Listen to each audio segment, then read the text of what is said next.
जिन्होंने कभी राम को माना नहीं, जिन्होंने कार से ऊपर गोली चलाई, जिन्होंने कहा भगवान राम ने अवैध कब्जा कर रखा है बाबरी मस्जिद पर, और भगवान रामलला को जैसे अवैध कब्जा करने वालों को उठा के फेंक दिया जाता है, उसी तरह से हर अवैध कब्जा करने वाले को उठा के फेंक दिया जाता है, उसी तरह से रामलला को भी वहां से हटा दिया जाना चाहिए। जो लोग वो कहते थे वो लोग आज बड़ी चिंता कर रहे हैं। अगर अजमेर दरगाह में 20 लाख के गबन का खुलासा हुआ, अगर बहराइच की दरगाह में 10 साल के चढ़ावे का हिसाब नहीं, जिसका पूरा पैसा 100 करोड़ के आसपास बताया जा रहा है, क्या उस पर किसी को हिसाब मांगने का अधिकार नहीं? क्योंकि ये दरगाह है, मजार है।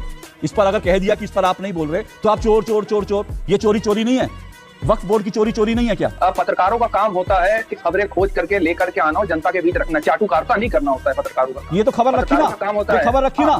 सुनिए ना, आप दरबारगिरी काहे कर रहे हैं? आप खादी में क्या? आप खादी में दरगाह के क्या आपने चोरी की है? कब तक चाटुकारिता करते रहोगे? अरे कब तक चाटोगे आप? कब तक दरबारगिरी करोगे? कब तक दरबारगिरी करोगे? कब तक दरबारगिरी करोगे? कब तक हिंदुओं को गाली दोगे? कब तक हिंदुओं को गाली दोगे? सैयद जवाद चुप हो जाए, बदतमीजी मत करना मेरे डिबेट में। सैयद जवाद चुप हो जाओ, बदतमीजी मेरे डिबेट में मत करना। 2 मिनट में चुप हो जाए एकदम। बदतमीज आदमी, डिबेट करनी आती नहीं है, शेरो शायरी और नाटक करने आता है ये आदमी। चुप हो जाए एकदम, बदतमीजी मत करना मेरे साथ। और अभी तो रुको, क्लाइमैक्स अभी बाकी। वेल हेलो एवरीवन, स्वागत है आप सभी का द डिबेट नेशन की एक और नई धमाकेदार डिबेट वीडियो में। दोस्तों, आज की इस धमाकेदार डिबेट वीडियो में आप सभी को देखने को मिलने वाले हैं न्यूज एंकर अशोक श्रीवास्तव, और हम लोग दूसरी तरफ देखने वाले हैं सैयद जवाद को। दोस्तों, आज की यह डिबेट वीडियो राम मंदिर के चढ़ावा चोरी को लेकर चल रही होती है, जिसमें दोस्तों न्यूज एंकर अशोक श्रीवास्तव जी सैयद जवाद से कुछ सवाल करते हैं, जिसका जवाब वह ना देकर उन्हीं के ऊपर भड़क जाते हैं और उनसे बदतमीजी करने लगते हैं। लेकिन दोस्तों, आज इस डिबेट में न्यूज एंकर अशोक श्रीवास्तव इनकी जो क्लास लगाई और इन्हें जो धोया है, उसे देखकर आपको आनंद आने वाला है। दोस्तों, वीडियो बहुत ही मज़ेदार होने वाली है, वीडियो में अंत तक जरूर बने रहें और आप हमारे वीडियो को लाइक एंड चैनल को सब्सक्राइब जरूर कर लें। तो दोस्तों, चलिए बिना किसी देरी के हम लोग मेन वीडियो स्टार्ट करते हैं। चलिए शुरू करते हैं। लेकिन सवाल ये उठ रहा है कि RSS, VHP, Bharatiya Janata party को निशाना क्यों बनाया जा रहा है? पूरे संगठन को निशाना क्यों बनाया जा रहा है? आप चंपत राय को निशाना बनाए, समझ में आता भी, आपकी वो वहां पे ट्रस्ट के महासचिव थे, लेकिन पूरे संगठन को निशाना क्यों बनाया जा रहा है? क्यों? क्योंकि वीएचपी वो संगठन है जिसने राम जन्मभूमि की लड़ाई लड़ी सबसे आगे बढ़कर। जो वीएचपी के कार्यकर्ताओं को लुम्पिन एलिमेंट बोलते थे, जो आरएसएस को आतंकी संगठन बोलते थे क्योंकि आरएसएस हिंदुओं की बात करता है, जो योगी और मोदी को आतंकवादी बताते हैं क्योंकि वो हिंदुओं की बात करते हैं। ये कौन से संगठन है? ये वो संगठन है जिन्होंने कश्मीर से 370 हटाई, जिन्होंने राम मंदिर की लड़ाई लड़ी, जो ये कह रहे हैं कि काशी विश्वनाथ को मुक्त कराया जाना चाहिए, जो ये कह रहे हैं कृष्ण जन्मभूमि को मुक्त कराया जाना चाहिए। तो ये सब लोग जो है हिंदू संगठनों को निशाना बना रहे हैं। इससे समझा जा सकता है कि इनके लिए लड़ाई जो है वो समर्पण राशि की नहीं है, इनके लिए लड़ाई है हिंदुओं को बांटो, हिंदुओं को हराओ। सैयद जवाद, हिंदुओं से इतनी नफरत क्यों है भाई? शुरुआत के पहले 1.5 मिनट जो है सैयद जवाद आपके। सैयद जवाद आज इस्तीफे हो गए, जाहिर सी बात है इस्तीफे हुए, 8 लोग जेल में हैं। इसके अलावा जो है एसआईटी की जांच जारी है, पर अभी भी विपक्ष के द्वारा, विपक्षी नेताओं के द्वारा झूठी खबर फैलाना, अफवाहें फैलाना, हिंदुत्व पर हमले करना, ये सब कुछ चल रहा है। क्यों? जी अशोक भाई, सभी को मेरा जय हिंद, जय संविधान। बात का आगाज फिर एक शेर से करता हूँ आज कि महसूस ये होता है कि दौरे तबाही है, शीशे की अदालत है, पत्थर की गवाही। मैं अदालत के फैसले को लिखूं भी तो कैसे, कातिल ही मुंसिफ और कातिल ही सफाई है। देखिए ये जो लीपापोती सैयद जवाद, एक मिनट रुकिए जरा। सैयद जवाद का टाइमिंग फिर से शुरू कीजिएगा, ये शेर वे निकाल दीजिएगा, क्योंकि सैयद जवाद शेर से शुरू करते हैं। शेर निकाल के सैयद जवाद को बात कहने का मौका पूरा दूंगा। सैयद जवाद जी, आपने शेर कहा है तो एक शेर मेरी ओर से भी आपकी खिदमत में पेश है। उनको शेर कहने में मजा आता है, उनको शेर कहने में मजा आता है, उनको शेर सुनने में मजा आता है। 2 टूक में आते हैं ऐसे ऐसे मेहमान जिन्हें शेर कहने और सुनने के अलावा कुछ भी तो नहीं आता है। क्या बात है सर, क्या बात है सर। देखिए क्या है, ये जो लुटेरों की सरकार है और जिस तरीके से लूट करने में ये एक्सपर्ट है, वो अब जो है ढकी छुपी बात नहीं रह गई। और ये आरएसएस, विश्व हिंदू परिषद, बजरंग दल, और मौजूदा भारतीय जनता पार्टी की कलई जो है वो खुल गई। और प्रभु श्री राम जी ने ही इनकी कलई खोली। वो जानते थे कि लगातार लूट हो रही है और इनको एक्सपोज करना था 2027 से पहले। ये प्रभु श्री राम जी की कृपा है कि ऐसे लुटेरों को, ऐसे चोरों को एक्सपोज करा जा रहा है।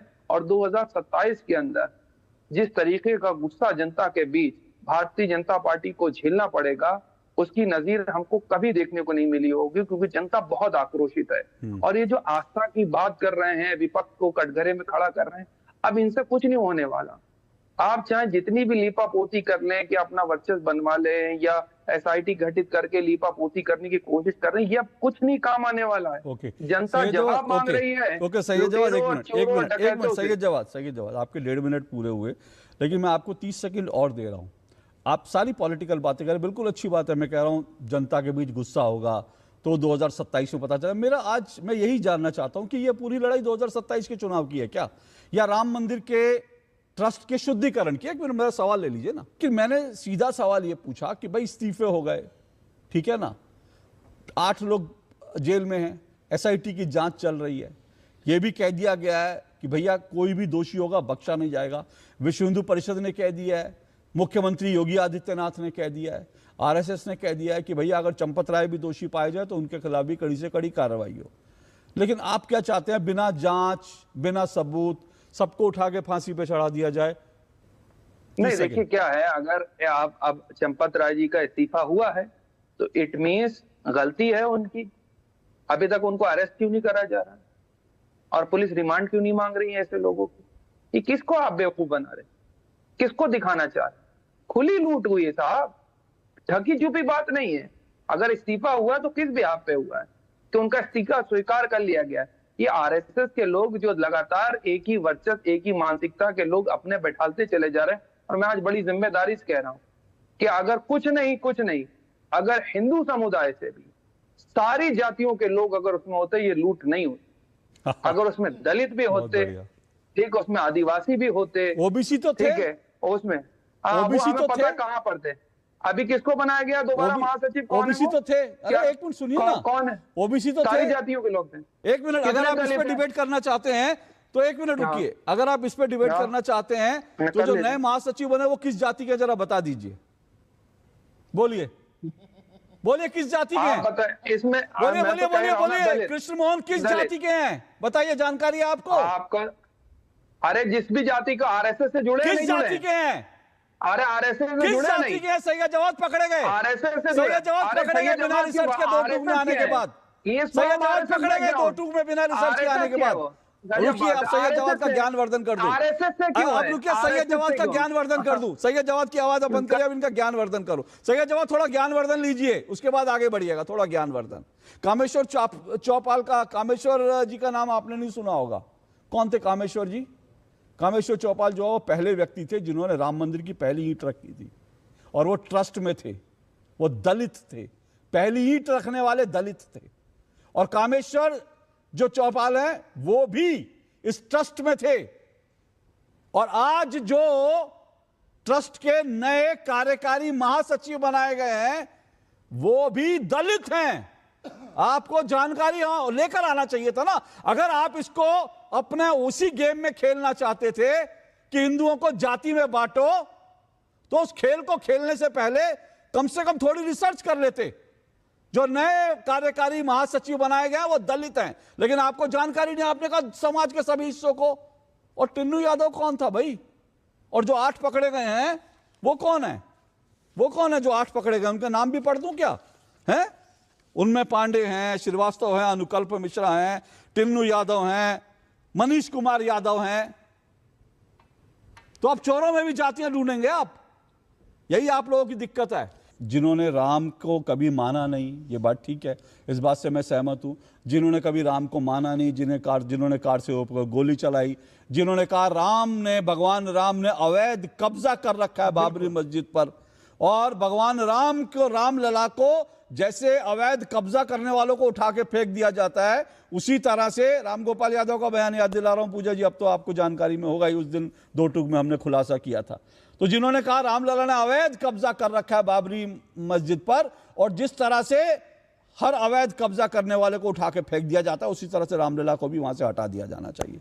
जो लोग वो कहते थे वो लोग आज बड़ी चिंता कर रहे हैं, और मैं मानता हूं चिंता करना गलत नहीं है, गलत बिल्कुल नहीं है। उनको सवाल उठाने का हक है, भले ही उन्होंने एक भी पैसा समर्पण राशि में दिया हो नहीं दिया, उनको उठाने का हक है। मैं सीधा सा आपसे सवाल पूछ रहा हूं, अगर अजमेर दरगाह में 20 लाख के गबन का खुलासा हुआ, अगर बहराइच की दरगाह में 10 साल के चढ़ावे का हिसाब नहीं, जिसका पूरा पैसा 100 करोड़ के आसपास बताया जा रहा है, क्या उस पर किसी को हिसाब मांगने का अधिकार नहीं? क्योंकि ये दरगाह है, मजार है। इस पर अगर कह दिया कि इस पर आप नहीं बोल रहे तो आप चोर चोर चोर चोर, ये चोरी चोरी नहीं है? वक्फ बोर्ड की चोरी चोरी नहीं है क्या? इस पर अगर कोई हिसाब मांगे तो आपको इतना बुरा क्यों लग जाता है? वहां आपकी चोरी पकड़ी जाती है इसलिए? बोलिए। नहीं, देखिए वक्फ बोर्ड के अंदर चोरों को कई बार एक्सपोज करा गया, और ये जो अभी बड़ी बातें कर रहे थे, आपने कब एक्सपोज किया बताइए जरा देश को। अरे भाई सुन लीजिए, ये देखिए पत्रकारों का काम होता है कि खबरें खोज करके लेकर के आना और जनता के बीच रखना, चाटुकारिता नहीं करना होता है पत्रकारों का काम। ये तो खबर रखी ना, काम होता है, खबर रखी ना। तो आज आपने सुनिए, ये खबर रखी ना, इस खबर में काहे नहीं बोलते? ये खबर निकली ना। अरे आपने अब आप चाटुकारिता काहे कर रहे हैं? चोरी पे लिखी है। सुनिए ना, आप दरबारगिरी काहे कर रहे हैं? आप खादी में क्या? आप खादी में दरगाह के क्या? आपने चोरी की है? अरे भाई, आपकी चोरी पकड़ी गई क्या? आपकी चोरी पकड़ी गई? इस पर बोलने में उस पर बोलने में मुंह काहे सूज जाता है आपका? कब तक चाटुकारिता करते रहोगे? अरे कब तक चाटोगे आप कब तक दरबारगिरी करोगे? कब तक दरबारगिरी करोगे? कब तक दरबारगिरी करोगे? कब तक हिंदुओं को गाली दोगे? कब तक हिंदुओं को गाली दोगे? सैयद जवाद चुप हो जाओ, बदतमीजी मत करना मेरी डिबेट में।